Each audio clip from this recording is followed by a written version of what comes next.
Here we go again. The Johnson Wax Program with Fibber McGee and Molly.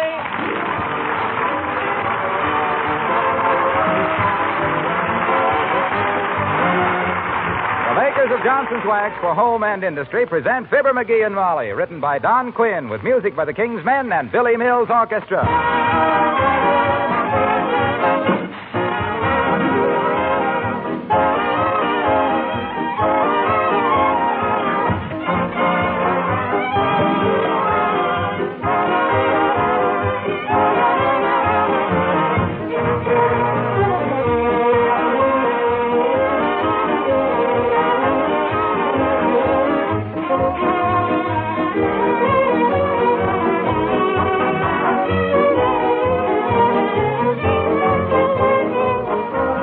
Hard to realize that this is the 10th year that Fibber and Molly and all of us have been coming into your homes for these friendly visits.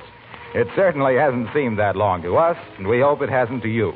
We're genuinely glad to be back, and we hope you'll continue to set your dials for us on Tuesday nights.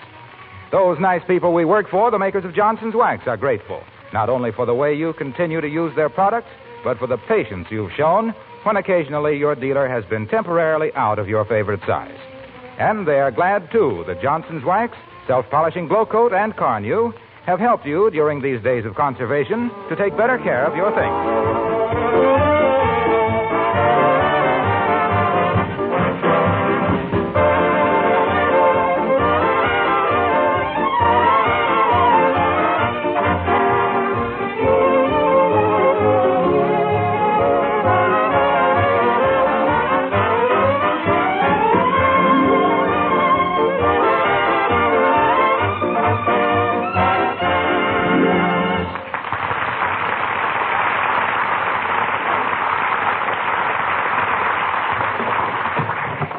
Go to 79 Wistful Vista tonight.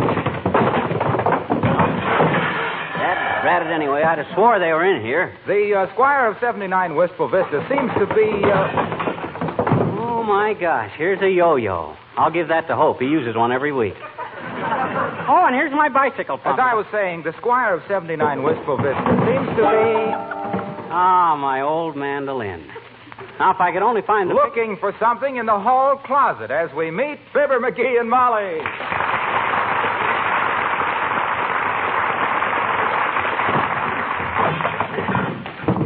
Doggone it, they're around here someplace. I know that. Oh, here's my bicycle clips. I wondered where Heavenly days, McGee, what are you doing? Huh? And after I just cleaned this house. You're as upsetting as a flat-bottom boat after a lobster dinner. Well, I'm looking for something. Well, why don't you ask Mother where things are instead of ripping the old homestead apart? Okay, where's my hip boots? Hip boots? You heard me, Tootsie. Hippboots, hip boots. If you're so well informed as the location of where stuff is, where's my hip boots? Well, for goodness sakes, why on earth do you want those? Don't dodge the issue, Mrs. McGee. Where are they at? I'm sorry, dearie. I'm afraid I lose the $64. You mean you don't know? I haven't seen a sign of them. That's pretty strange. For a housekeeper that can spot ant tracks on the carpet at 40 paces. With the naked eye, if you'll pardon the expression. Now, let me see. McGee, what are those things on your elbow? Huh? Oh, these? My bicycle clips. I just found them in the closet here. Been looking for these for years. Why, you haven't got a bicycle. Well, I did have when I was a young fella. But I couldn't keep up with the other boys. You couldn't? After 3 blocks, I couldn't even lift my knees. Oh. Muscle trouble? No. My folks always used to buy me suits with 2 pair of pants. Oh. Did you ever try to ride a bike wearing 2 pairs? No, of course you didn't. Doggone it, where do you suppose them hip boots went to? Maybe you loan them to somebody. What? Loan somebody my good hip boots? No, sir. Nobody could get those boots off me. In fact, it was all I could do to get them off myself. I love those boots, and I'm going to find them if it's the last. Well, it seems to me I saw... Oh, Alice, darling. Hello, dear. Hello, Mrs. McGee. Hello, Pop. Doggone it, Alice, quit calling me Pop. I'm neither a character out of the funny paper nor your male progenitor. The word, dearie, is progenitor, and don't be so stuffy. With Alice, it's a term of affection and respect. Why, sure, Mr. McGee. I always called my own Pop. I don't care if you did call your own Pop. It ain't dignified. Look who's talking. Sitting in the middle of a pile of household junk with his hair in his eyes and bicycle clips on his sleeves and talking about dignity. Oh. Come off your high horse, dearie. Your stirrups are dragging. Dignity, my dear, is not a matter of appearance. It's a matter of character. Okay, so you're a character. Well, what on earth are you doing, Mr. McGee? Aha, I'm glad you asked that question, Alice. You seen anything of my hip boots? Why should Alice have seen them? Well, I thought she might have loaned them to one of the boyfriends that are always dropping in here. The way them young squirts hang around here, I've been thinking of putting in a few pool tables. A soft drink stand. Oh, gee, that's sweet of you, Pop. Is the dining room long enough for a bowling alley? Don't let him kid you, Alice. He likes to have them drop in. Influenced somewhat by the fact that they always bring him a cigar. That has absolutely hardly anything to do with it. Oh, all the boys think Mr. McGee is just wonderful. They think he's so young-looking to have had all those marvelous experiences. Oh, sure. For him, it's a marvelous experience to be considered young-looking, Alice. Just what do they say about me, Alice? Oh, creepers, I don't remember exactly. But one night I heard Paul say to Harry, I'll bet McGee was chief of the Chemical Warfare Division in the last war. And Harry said to Paul, what makes you think so? And Paul said to Harry, did you ever hear such a gas expert? And Harry said to Paul, The trouble with them boys is they don't know when they're being kidded. You serious about any of these guys, Alice? No, but I'm kind of crazy about Herbie. He's an usher at the Bijou. Herbie? Is he the one that's always whispering, LS, MFT, LS, MFT? Yes, that means, look, sugar, meet me in front of the theater. Well, this isn't finding my hip boots, Alice. You sure you haven't seen them anyplace? Well, are hip boots those long overshoes that men wear when they stand in a creek with bugs stuck in their hats, trying to look like the cover of a resort folder? Listen, fidget girl. It would behoove you to speak less frivolous about the grand old sport of fly fishing. Oh, McGee, now, she didn't mean... Wait till you try it sometime. Wait till you experience the thrill of that first sharp snap. Then the delicate jerks and tugs. The horrible, beautifully uncertainty of it all. The cold perspiration breaking out on your brow. The tense excitement of wondering if you could hang on to it. You ever have a feeling like that? Jiminy, I'll say I have. Oh, do you fish, Alice? No, but my garter broke once while I was dancing. Oh, sure.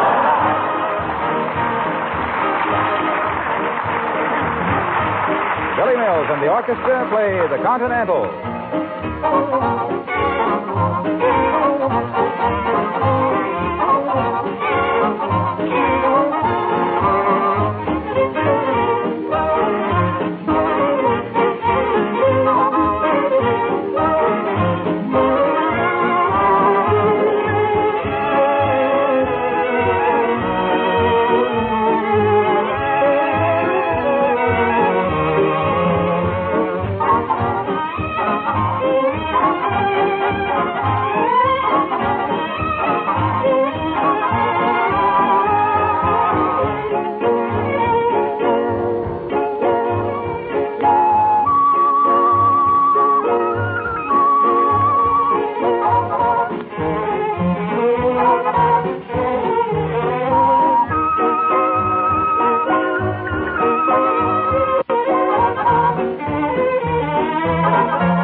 Not behind the piano. Why on earth should your hip boots be behind the piano? Huh? You thinking of wading through Old Man River? This is no joking matter, Molly. I gotta find them. You can't buy any hip boots now. Doggone it, I wish I knew where they were at. Don't be so ungrammatical. Don't say, where are they at? Just say, where are they? Ah, but that depends on the subjunctive adjective. If there's a clause in the predicate that refers to the subject that the plural takes the infinitive, it does. Now, for instance, if I says, where are my hip boots, the answer might be in the garage. But if I says, where are my hip boots at, the answer would be in the garage hanging up by the garden hose. See? It's more specific. It's more horse feathers. What you know about grammar you could engrave on the head of a pin with a dull shovel. And have room left over for Frankie and Johnny. Frankie and Johnny. You mean Frankie and Tommy. And let's not talk politics. Oh, hey. Now what? I got a vague feeling I loaned those hip boots to somebody, and I'll bet it was Wilcox. Well, give him a ring and ask him. Harlow Wilcox. I will. Where's the phone? Right here where it was last year. Oh, thanks. Hello, operator.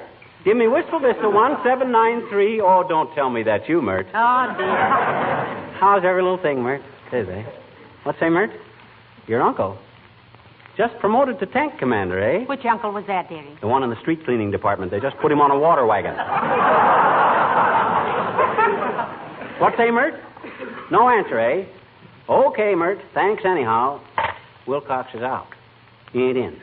And I'll bet he knows where my hip boots are at, too. Don't say where they're at. My goodness, you think... Hi, folks. Hello, Mr. Wilcox. Hi, Junior. Just the guy I wanted to see. I just called you up. Did I loan you my hip boots? No, pal, you didn't. Well, he can't seem to find them, Mr. Wilcox. And the way he's been carrying on, you'd think Eisenhower needed them to cross the Rhine.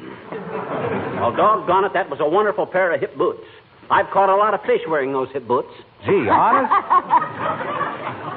How did they ever get them on? Oh, Mr. Wilcox. Yeah, that's a very old joke, Junior. It is? It sure is. I heard it last night on the radio. Gee, I was on the radio last night. Boy, was I nervous. Yeah? Must be quite an experience, Mr. Wilcox. What was it, a quiz show? Yeah, and did I get embarrassed? Yeah? They asked me what was a 7-letter word meaning something every romantic woman dreamed about. Why, that's easy. It's wedding. I know. And I said glow coat. You would. And if they asked you for a 7-letter word meaning paycheck, you'd have said Johnson. You know what side your bread is buttered on. Well, the master of ceremonies really gave me the works. He said, why should a woman dream about glow coat, Mr. Wilcox? And I said, because it makes their housework so much easier and gives them more time to rest and relax. Where was this rebroadcast, Junior? Right here in Wistful Vista. Very progressive town. Well, it ought to be. It's the county seat, if you'll pardon the expression. Well, anyway, then he asked me what I thought was so romantic about housework. And you said? I said, because any woman who uses Johnson's self-polishing glow coat on her linoleum, and all you have to do is pour it out, spread it around, it dries to a beautiful gleaming polish in 20 minutes or less, has more leisure to spend in beauty parlors and stores and preserving her own beauty. Ah, I'll bet he's seen you had him there. But look, Junior, we're getting away from the main subject. Eh? Oh, so we are, yeah. Well, I went on to say that Johnson's self-polishing glow coat was the finest protector and beautifier for No, I linoleum. didn't mean that. I was referring to my hip boots. For goodness sakes, can't you forget those hip boots? Well...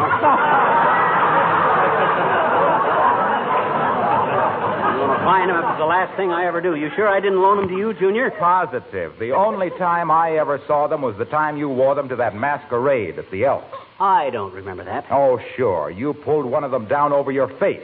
And that was your costume. What was he supposed to be? Puss in Boots. Well, I hope you find them, pal. So long now. Why, that's ridiculous. Puss in Boots. I never did know such a thing. How could a guy dance with a boot over his face? You might try it sometime, dearie. Maybe we wouldn't bump into so many people. Oh, I'm not so... Hey, do you suppose my boots are out in the garage? No, I was out there yesterday checking things over for Fire Prevention Week. Yeah? Getting rid of that oily waste and cleaning up generally, and I didn't see them. Well, I sure wish I knew where they were at. You haven't told me yet why you want them so badly. I merely... Hey, I wonder if they could be up in that trunk closet. I'll take a look. I was going upstairs anyway to sort the linen and cry a little. Sort the linen and cry a little? What for? Well, I'm just so happy to see it home again from the laundry. I'll let you know if I find the boots, dearie. Okay. Ah, there goes a good kid, running her pretty little legs off just to pamper me and my whims. If I was twice the man I am, I wouldn't be half good enough for her, everybody says. Bye, George. Come in. Hi, mister. Oh, hi, Teeny. How's every little thing, including you? I says, where you been? Haven't seen you around for a while. I've been visiting with my aunt and uncle on account they've been fixing the stuff in the playground this summer, and us kids didn't have any place to play, I bet you. Oh, you didn't, huh? I says you didn't, eh? Didn't what? You didn't have any place to play. I know it. Gee, you know, Mr. McGee, I'll be glad when they get the playground fixed.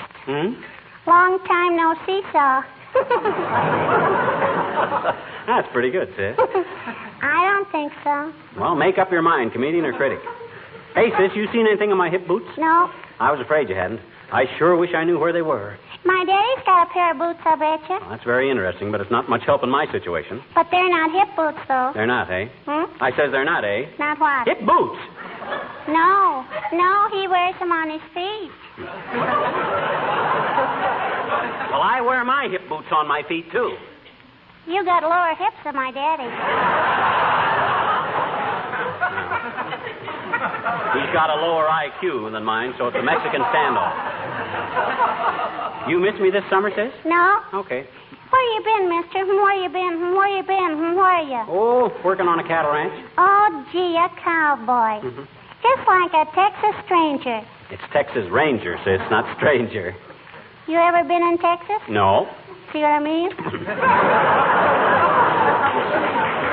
Look, sis, I haven't got time to stand here and batter my bicuspids to bits with idle chit-chat. I'm busy trying to find my hip boots.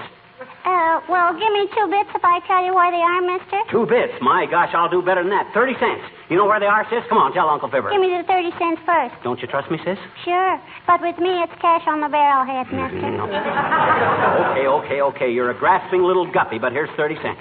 Now, where are my hip boots? Well, when us kids were gathering rubber for the scrap drive a long time ago, we went all over the neighborhood, I bet you. Looking. Yeah? All over the neighborhood. And finally, we looked in your garage. Oh, my gosh. Don't tell me you little vandals took my good hip boots and threw them on the scrap pile. No. Huh? We couldn't find them. So wherever they were, when us kids were looking for them, you'll be glad to know they're still there. So long, mister. I find you very nice to do business with.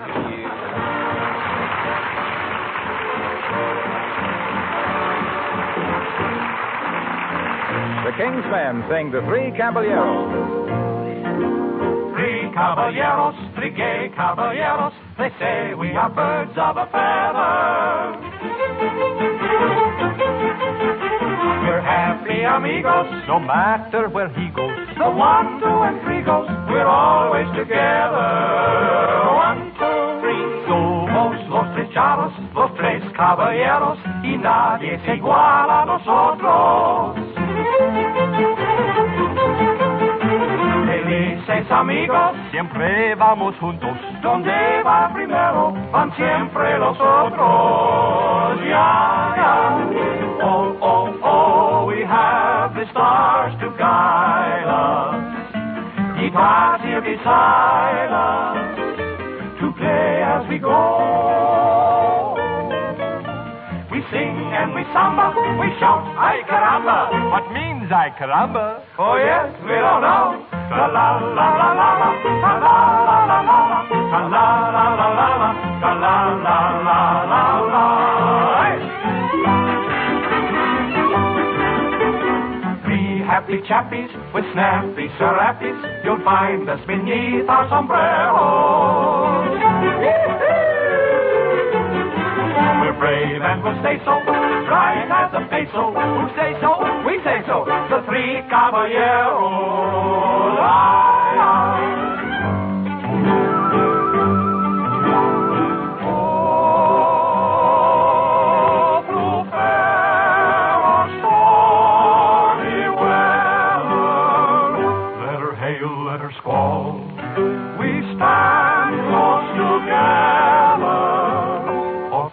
One for all, like books on a shelf, never mind what befall. Good pals, oh we may be, when some Latin baby say yes, no, Each man for himself. Each man for himself. Each man for himself.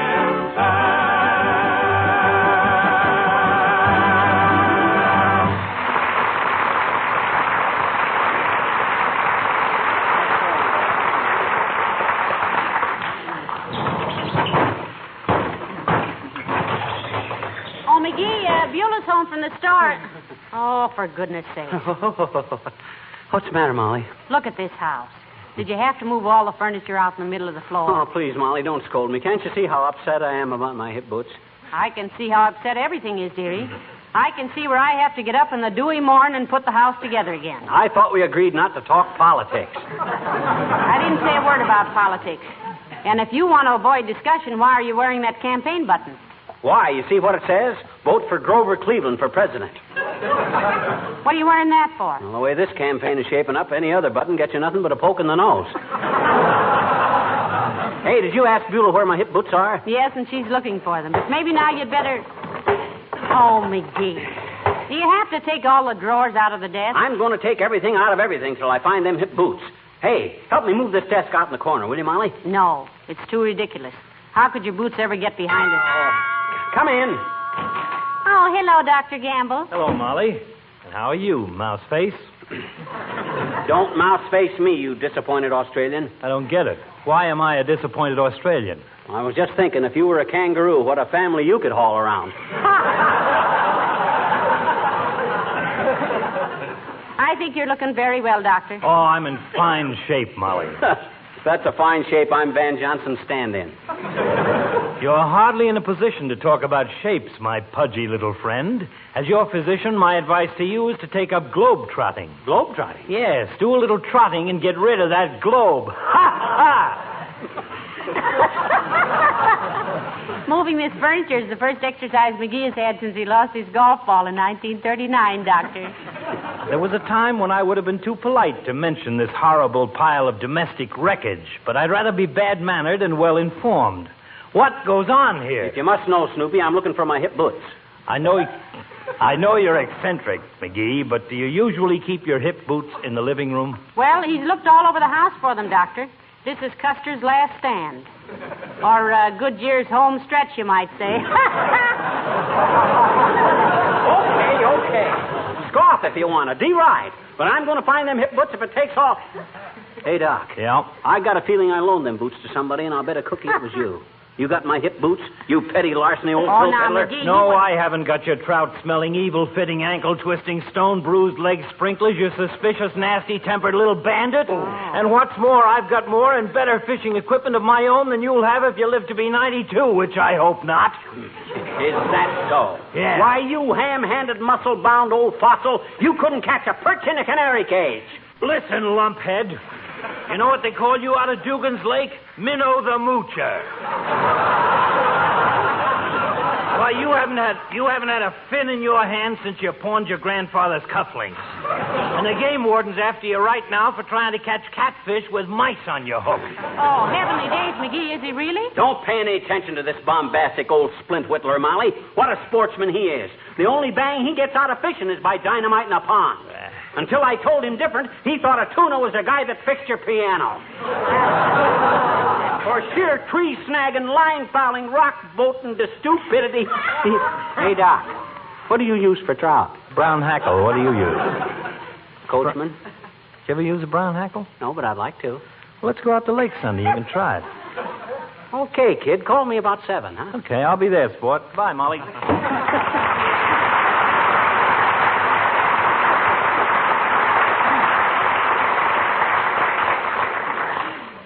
Did you really think he had your hip boots, dearie? Nah, he's too big-hearted to ever ask for him back. Ask for him back? Sure, they're really his boots. I borrowed them from him so long ago he's forgotten all about them. You say Beulah was looking for him? Yes, she is. Wonder if she's had any luck. Hey, Beulah! Oh, Beulah! Somebody bawl for Beulah?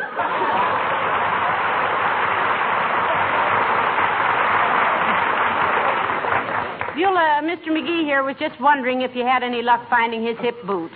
Have you been all over the house? Over? Oh, Ma'am, I've been over it, under it, round it, between it, and through it. This old house sure is full of little crooks and ninnies.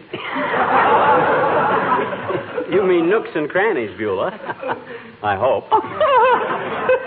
He hopes. What do you use them little old hippity bootses for, Miss McGee? Well, he uses them to go fishing in, Beulah.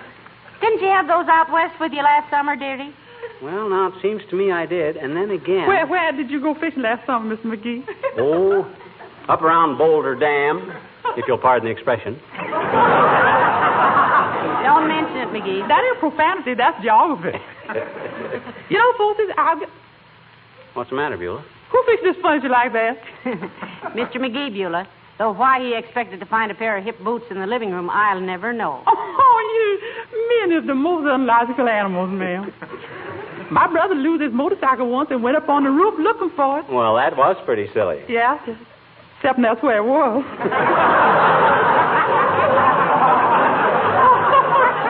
Yes, it was right after Halloween. Ah, Halloween. Gee, the stuff us guys used to do on Halloween. You know, one night, I and two friends of mine were prowling around dressed up like ghosts, and a tornado hit town. Talk about being 3 sheets in the wind. 3 sheets in the wind. You hear what the man said?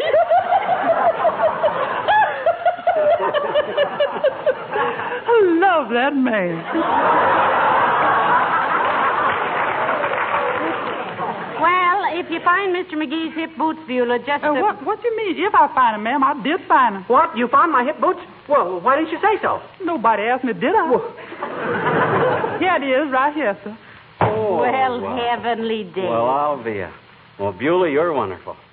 Ah, my old hip boots. Oh, boy, am I glad. Where were they, Beulah? Up in the attic behind that big barrel full of clay pigeons. Oh, you hear that, Molly? They're behind that big barrel of clay pigeons up in the attic. Well, thanks a lot, Beulah. Don't mention it, sir. At least for a while. Well, now that you found them, McGee, just what are you going to do with them? What am I going to do with them? I'm going to put them away someplace so they'll know where they're at. What do you think? Well, I'll be Move over, ma'am. I'll be one, too.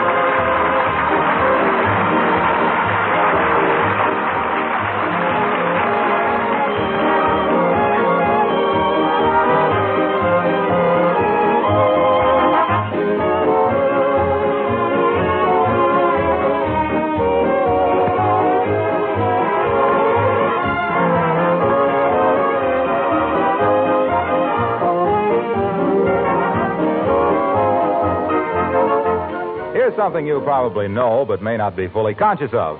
Every time you polish your floors with Johnson's paste or liquid wax, they take on a lovelier sheen.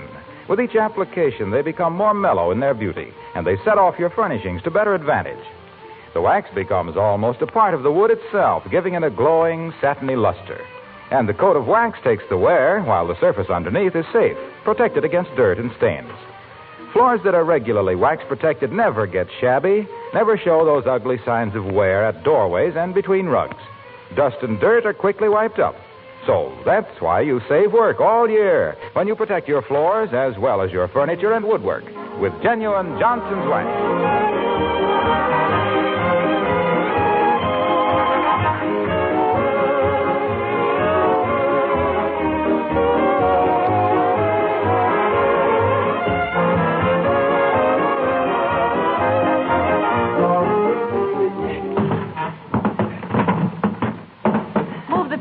More this way, McGee. There, that's it. Now the Davenport, and we're all through. Whew. I never worked so hard in my life. Yeah. And all to find a pair of hip boots that you only wanted to put away. Mm-hmm. By the way, where did you put them? Up in the attic. Behind that big barrel of clay pigeons. What? I didn't say a thing. Oh, good night. Good night, all.